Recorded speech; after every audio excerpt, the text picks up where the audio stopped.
Hi hello hi friends. இப்போ நம்ம ஆட்டுக்கால் பாயா ரெடி பண்ண போகிறோம் காலைல டிஃபனுக்கு. அதனால் நான் 3 தடவை இதை நல்லா வாஷ் பண்ணி க்ளீனாக எடுத்து வச்சுருக்கேன். மஞ்சள்லாம் போட்டு வாஷ் பண்ணி இப்போ எப்படி இதை தண்ணி சேர்க்கணுன்னு போடுறேன். இப்போ எடுத்து வாஷ் பண்ணி வச்சதை நான் குக்கரில் போடுறேன். சரிங்களா?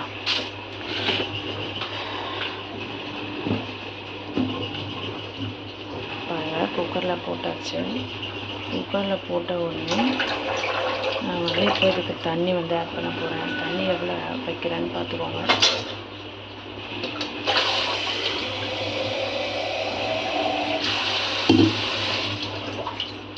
இது மூழ்கிற அளவுக்கு தண்ணி, ரொம்ப தண்ணி வச்சிடக்கூடாது.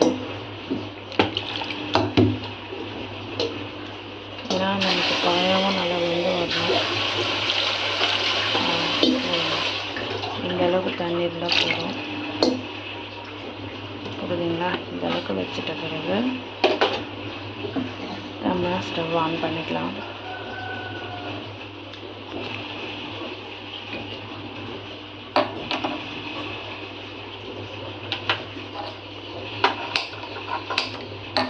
Stove on பண்ணிட்டாச்சு.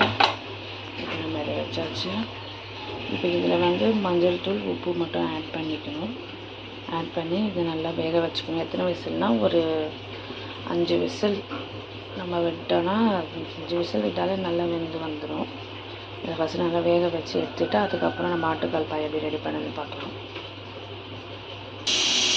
இப்போது தேங்காய் கூட சோம்பு இதை போட்டு இந்த தக்காளி கூட ஆட் பண்ணி அரைச்சிட்டு போகிறேன். நான் நல்லா ஃபைன் பேஸ்ட்டாக அரைச்சி எடுத்துக்கணும். பாருங்கள் ஃப்ரெண்ட்ஸ், இப்போ நான் கடாய் வச்சுட்டேன். அதுக்கு நான் சோம்பு, தேங்காய், கொஞ்சம் தக்காளி ஆட் பண்ணி இப்படி அரைச்சி எடுத்து வந்திருக்கேன். தேங்காயெல்லாம் அரைச்சி இது ரெடி பண்ணி வச்சுட்டேன்.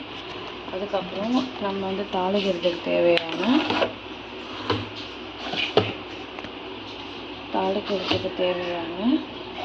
வெங்காயம் மீடியம் சைஸு, சின்ன 2 வெங்காயம், 2 தக்காளி, அதில் பாதி போட்டு நான் அரைச்சிட்டேன். மீதி வச்சுருக்கேன். மீதி இது ஒரு துண்டு பட்டை, இது 3 துண்டு கிராம்பு.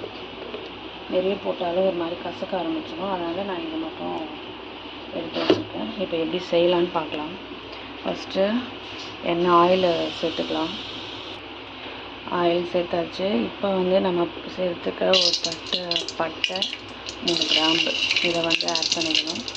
இதை ஆட் பண்ண உடனே 2 நிமிஷம் கழித்து வெடிக்கும். அப்புறம் ஆனியன் நம்ம போட்டுக்கணும். ஆனியன் போட்டு அது நல்லா கோல்டனாக வர வரைக்கும் நல்லா வதக்கணும்.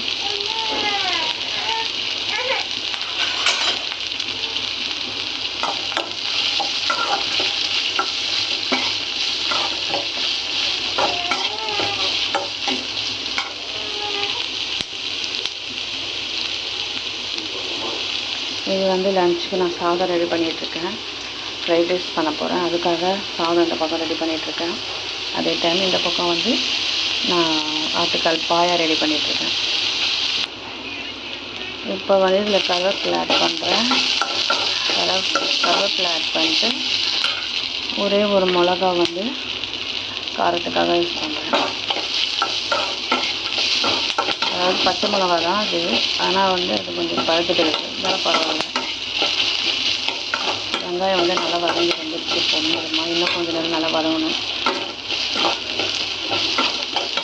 இந்த ஸ்டேஜில் வெங்காயத்தை நல்லா வதக்கிக்கணும்.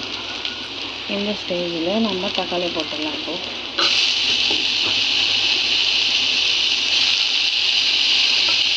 தக்காளி ஒரு நல்லா வதக்கி வச்சுக்கணும். நல்லா வதங்கணும் தக்காளி.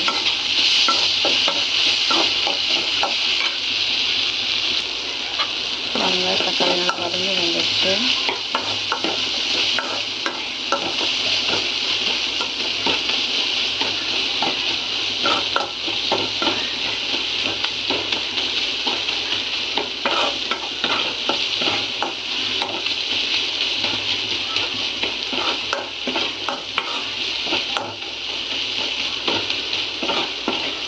இந்த ஸ்டேஜில் நம்ம இஞ்சி பூண்டு பேஸ்ட் வந்து ஆட் பண்ணிடணும். அதாவது ஒரு 1/2 ஸ்பூன் பாருங்கள் ஃப்ரெண்ட்ஸ், இஞ்சி பூண்டு ஆட் பண்ணுறேன். ஆட் பண்ணிட்டு நல்லா கலந்து விட்டுக்கோங்க. இப்போ வந்து நம்ம வந்து லோ ஃப்ளேமில் வச்சுக்கணும், இல்லைன்னா அடி பிடிக்கணும். அதனால் லோ ஃப்ளேமில் வச்சுட்டு நல்லா கிளறி வச்சுக்கோங்க, அடி பிடிக்காத அளவுக்கு.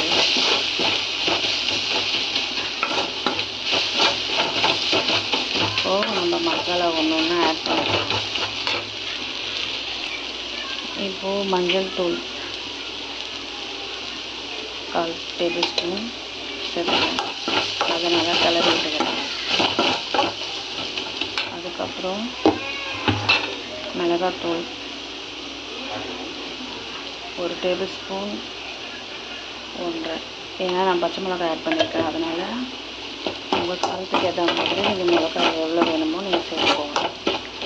சேர்த்து முடிச்சதுக்கப்புறம் கொஞ்சம் வதக்கி விட்டுட்டு பாருங்கள் ஃப்ரெண்ட்ஸ், எப்படி நல்லா வெந்து வந்திருக்கு. ஆட்டுக்கால் இது வந்து எப்படி வெந்திருக்கு, நல்லா வெந்து வந்திருக்குன்னு பாருங்கள். இந்த மாதிரி நல்லா வெந்து வரணும். வேகாமல் இறக்கிடாதுங்க. இந்த மாதிரி வெந்து வரணும். இப்போ நான் வந்து ஆட்டுக்கால் வந்து நான் ஆட் பண்ண போகிறேன். இதில் நான் வந்து கொஞ்சம் இது வந்து லஞ்சுக்கு ரெடி பண்ணுறதுக்கு எடுத்து வச்சுட்டேன். கொஞ்சம் மட்டும் தான் நான் போட்டிருக்கேன். ஏன்னா இப்போ காலையில் ஆப்பத்துக்கு மட்டும் நமக்கு பாயா வேணும். அதனால் ஆப்பத்துக்காக மட்டும் நான் கொஞ்சம் போட்டிருக்கேன். அடி பிடிக்காமல் நல்லா கிளறி விட்டுக்கோங்க. பார்த்தீங்களா நம்மளோட பாயா எப்படி இருக்குன்னு. இப்போது இதை வந்து நான் வேக வச்ச அந்த தண்ணி, அந்த சூப்பு தண்ணி தான் அதில் இருக்குது. நான் அந்த தண்ணியை ஆட் பண்ணிட்டேன். உங்களுக்கு தண்ணி வேணும் அப்படின்னா நீங்கள் ஆட் பண்ணிக்கோங்க. நான் கொஞ்சமாக ஆட் பண்ணிக்கிறேன். ஏன்னா எனக்கு உங்களுக்கு எவ்வளோ வேணுமோ அந்த அளவுக்கு நீங்கள் தண்ணி வந்து ரொம்ப தண்ணியெலாம் சேர்க்கக்கூடாது. அந்த அளவுக்கு எவ்வளோ தண்ணி சேர்க்கணுமோ அந்த அளவுக்கு தண்ணி சேர்க்கணும். அது ஒரு 1.5 டம்ளர் தண்ணி சேர்த்துட்டு நல்லா கிளறி விட்டுக்கோங்க. அடிக்கடி பிடிக்கக்கூடாது. உப்பு வந்து நான் இந்த காலையிலே போட்டு வேக வச்சுருக்கேன். அதனால் உப்பு இதில் இருக்கும். அதனால் செக் பண்ணிவிட்டு பத்தலைன்னா நான் ஆட் பண்ணுவேன். அது மாதிரி நீங்களும் பண்ணிக்கோங்க. பத்தலைன்னா செக் பண்ணிவிட்டு ஆட் பண்ணிக்கோங்க, இல்லைன்னா ஆட் பண்ணாதீங்க. இப்போது நம்மளோட பாயா வந்து ரெடி ஆகிடுச்சு. இப்போது நம்ம இதை வந்து நல்லா கொதிக்க வச்சுட்டு இறங்கிட்டாலும் அது வந்து ஆட்டுக்கால் குழம்பு மாதிரி ஆகிடும். இதில் வந்து தேங்காய் சேர்த்திங்கன்னா அது பாயா மாதிரி இருக்கும். இப்போது நல்லா கொஞ்சம் கொதித்து வரைக்கும் அப்புறமா தேங்காய் ஊற்றுவேன். ஒரு கொதி வந்ததுக்கப்புறம் இப்போ நல்லா கொதிக்கணும். இப்போ வந்து இதை மூடி போட்டு ஒரு 5 மினிட்ஸ் கொதிக்க வைக்கலாம். இதை பாருங்கள், இது நேற்று நான் அரைச்சி நல்லா வெளில வச்சுட்டேன். ஃப்ரிட்ஜ்லேயே வைக்கல. இது ஆப்பம் மாவு. இது வந்து பாருங்கள் எப்படி இருக்குன்னு. இப்போ வந்து நல்லா புளிச்சிருக்கு. அப்போ தான் உங்களுக்கு ஆப்பம் வந்து நல்லா வரும். நான் இதில் வந்து தண்ணி வந்து ஆட் பண்ணிட்டு போகிறேன். ஏன்னா ரொம்ப கட்டியாக இருக்குது. அதனால் நான் இது வந்து வீட்டிலே அரைச்ச ஆப்பம் மாவு. இது எப்படி சுடலான்னு நான் காட்டுறேன். இப்போ வந்து ஆப்பம் மாவு ரெடி பண்ணியாச்சு. இதுதான் என்னோடய ஆப்பக்கடாய் நான் வாங்கி வச்சுருக்கேன். ஆப்பக்கடாய் இல்லாமல் நம்ம வீட்டில் யூஸ் பண்ணுற சின்ன கடாயில் கூட நம்ம ஆப்பம் சுடலாம் வரும். ஆனால் நான் ஆப்பக்கடாய் வாங்கி வச்சுருக்கேன்.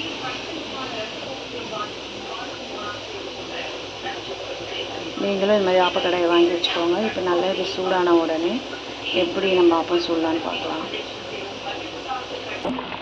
நம்மளுடைய ஆட்டுக்கால் பாயா ரெடி ஆகிட்டுருக்கு. இதில் வந்து நம்ம இப்போ தேங்காய் அரைச்சி வச்சுருக்கோம்ல, தேங்காய் தக்காளி அதெல்லாம் வந்து நம்ம இப்போது ஆட் பண்ண போகிறோம். தேங்காய் தான் இது, தக்காளி நம்ம நிறைய ஆட் பண்ணலை. ஸோ வெறும் தேங்காயும் சோம்பு மட்டும்தான். அதை வந்து ஆட் பண்ணிக்கலாம்.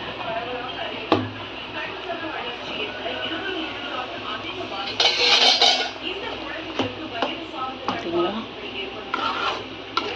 நம்மளோட ஆட்டுக்கால் பாயா ஹோட்டலில் ரெஸ்டாரண்ட்டில் நமக்கு எப்படி நமக்கு கிடைக்குமோ அதே ஸ்டைலில் அதே டேஸ்ட்டில் நமக்கு வரும். உங்களுக்கு வேணும்னா இதில் கொஞ்சம் முந்திரி பருப்பு கூட நீங்கள் அரைக்கும் போது போட்டுக்கலாம். ஒரு 2-3 முந்திரி பருப்பு போட்டுக்கிட்டிங்கன்னா அது கொஞ்சம் ஃப்ளேவர் கொஞ்சம் டேஸ்ட்டு கொடுக்கும். குழந்தைங்களுக்கு செய்கிறதுனால அதெல்லாம் அதிகமாக கொடுக்க மாட்டேன், ஏன்னா ஜீரணிக்கணும். அதனால் வந்து பாருங்கள் நல்லா கொதி விட்டாச்சு. இப்போ இன்னும் இது 5 மினிட்ஸ் கொதிக்கணும்.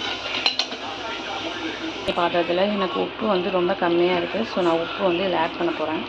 இப்போ ஆப்பம் வந்து ஊற்ற போகிறேன். பாருங்கள், லோ ஃப்ளேமில் வச்சிடணும். கல் நல்லா சூடான உடனே வச்சுட்டு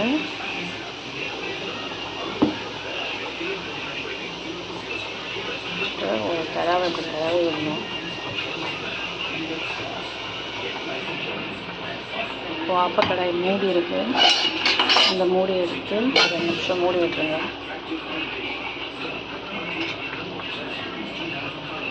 நான் வந்து மோஸ்ட்லி எப்பவுமே தேங்காய் பால் தான் ரெடி பண்ணுவேன். இன்றைக்கி வந்து ஆட்டுக்கால் பாயா வாங்கிட்டு வந்ததுனால நான் செய்கிறேன். தேங்காய் பால் எப்படி ரெடி பண்ணணுன்னு நான் உங்களுக்கு போடுறேன். ஓகே, இந்த மாதிரி ஒன்று ஒன்றா நம்ம மூடி போட்டு நம்ம ஆப்பத்தை வந்து இது மாதிரி சுட்டு எடுத்துக்கணும். பாருங்கள் எப்படி வந்திருக்கேங்க பார்த்தீங்களா கைஸ்? பாருங்கள் ஃப்ரெண்ட்ஸ், அப்போ சொல்லிட்டுருக்கேன்.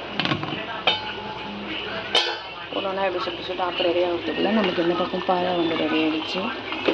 பாருங்கள், நல்லா அந்த பச்சை வாசனையெல்லாம் போய் பிரிஞ்சு எண்ணெய்லாம் பிரிஞ்சு தேங்காய் நல்லா ஒரு 2 நிமிஷம் 3 நிமிஷத்துக்கு நல்லா கொதிச்சு வந்துடுச்சு.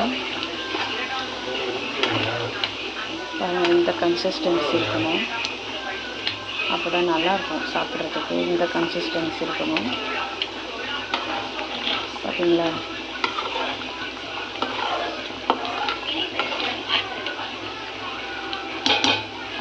இதில் வந்து இந்த ஸ்டேஜை நம்ம ஆஃப் பண்ணிவிட்டு புதினா லீஃப் அதில் போட்டுடலாம். கொத்தமல்லி புதினா லீஃப் ஆட் பண்ணிடுவேன்.